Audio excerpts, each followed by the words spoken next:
Everyone, welcome back. तो यहाँ पर हर एक एटम की हमें हाइब्रिडाइजेशन मेंशन करनी है। तो हाइब्रिडाइजेशन निकालने का शॉर्टकट मैंने आपको करवाया है चैप्टर 4 में भी, केमिकल बॉन्डिंग में भी। तो कैसे करते हैं, अगर कोई भी एटम sp3 हाइब्रिडाइज्ड है, कैसे पता चलेगा?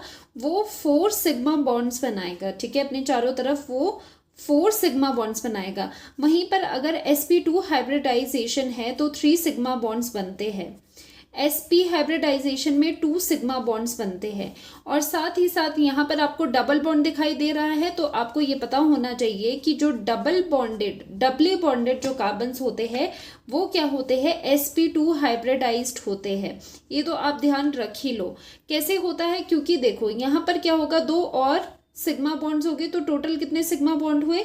एक यहाँ पर है sigma, sigma and sigma, 3 sigma bonds हो गए इसके पास। दैट मीन्स ये sp2 हाइब्रिडाइज्ड है, क्योंकि एक इसके पास पाई है, एक सिग्मा है, और टोटल 3 सिग्मास हो गए। ठीक है, तो कभी भी आपको जो डबली बॉन्डेड कार्बन्स आपको दिखाई देते हैं उन्हें हम डायरेक्टली sp2 लिख लेते हैं। रीजन मैंने आपको बता दिया। ठीक है, तो यहाँ पर जो जो कार्बन डबल बॉन्ड से टच हो रहे हैं, जो डबली बॉन्डेड कार्बन्स है, उन्हें हम sp2 लिख लेंगे। जैसे कि ये वाला कार्बन भी हो जाएगा sp2 हाइब्रिडाइज्ड, ये वाला भी sp2 हाइब्रिडाइज्ड, ये वाला भी sp2 हाइब्रिडाइज्ड। अब बात आती है ऑक्सीजन की। अब ऑक्सीजन में क्या करोगे? अब देखो नंबर ऑफ सिग्मा बॉन्ड्स कितने बना रहा है ये। यहाँ पर ये सिग्मा है, ठीक है, ये वाला भी सिग्मा है।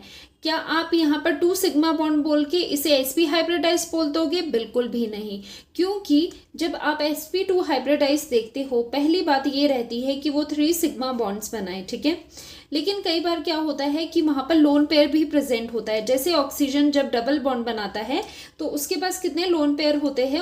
उसके पास 2 लोन पेयर इस तरह से होते हैं ऑक्सीजन के पास। ठीक है, और ये अंदर वाले ऑक्सीजन डिलोकलाइज्ड होते हैं। अब क्या है, यहाँ पर 2 सिग्मा बॉन्ड्स हैं, तो sp2 हाइब्रिडाइज के लिए या तो तीनों के तीनों सिग्मा बॉन्ड्स हो, या फिर 2 सिग्मा बॉन्ड्स हो और साथ ही में एक लोन पेयर हो। अब ये लोन पेयर भी कैसे होना चाहिए? लोकलाइज्ड होना चाहिए। अब ये लोकलाइज्ड क्या होता है? लोन पेयर का लोकलाइज्ड होने का मतलब वो डीलोकलाइजेशन में पार्ट नहीं दे रहा, वो कहीं इस तरह से रेजोनेंस में नहीं जा रहा। अब यहाँ पर ऑक्सीजन के पास 2 लोन पेयर्स है। अब यहाँ पर गौर से देखो, जो अंदर वाला लोन पेयर है, ऑक्सीजन के पास 2 लोन पेयर यहाँ पर होते हैं, उन दोनों में से भी ओनली एक पेयर ही है जो डीलोकलाइजेशन में जाता है।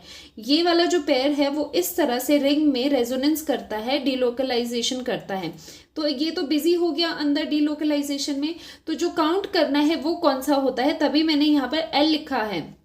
ये नहीं कि कोई भी लोन पेयर देख लिया, ओनली लोकलाइज्ड वाला ही लोन पेयर देखना है। तो लोकलाइज्ड वाला कौन सा लोन पेयर होगा? जो ये वाला लोन पेयर यहाँ पर है, ये लोकलाइज्ड है। लोकलाइज्ड का मतलब होता है अनडिस्टर्ब्ड, वो वैसे ही एटम के ऊपर रहे, कहीं वो पार्ट ना ले डिलोकलाइजेशन में। तो ये क्या है? लोकलाइज्ड। इसे हम कहेंगे ये है लोकलाइज्ड लोन पेयर। और हमें यही काउंट में चाहिए कि कोई लोकलाइज्ड लोन पेयर आ जाए। तो फॉर दिस ऑक्सीजन, तो ऑक्सीजन के लिए हम देखेंगे यहाँ पर ऑक्सीजन के लिए क्या हो रहा है, 2 सिग्मा बॉन्ड्स यहाँ पर ये बना रहा है। साथ ही साथ 1 इसके पास लोकलाइज्ड लोन पेयर है। ठीक है, कौन सा चाहिए आपको? लोकलाइज्ड लोन पेयर चाहिए, क्योंकि एक डीलोकलाइज्ड है, दूसरा लोकलाइज्ड है। ठीक है, तो यहाँ पर 2 + 1 3 आ जाता है, तो काउंट 3 आ रहा है, तो sp2 हाइब्रिडाइजेशन है।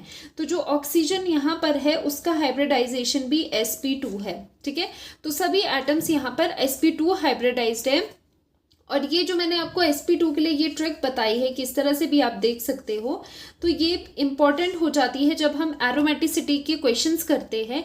तो वहाँ पर प्लेनैरिटी कंडीशन आती है, वहाँ पर ये हाइब्रिडाइजेशन देखना बहुत ही इंपॉर्टेंट होता है। तो ये चीज़ आपको समझ आनी चाहिए। ठीक है।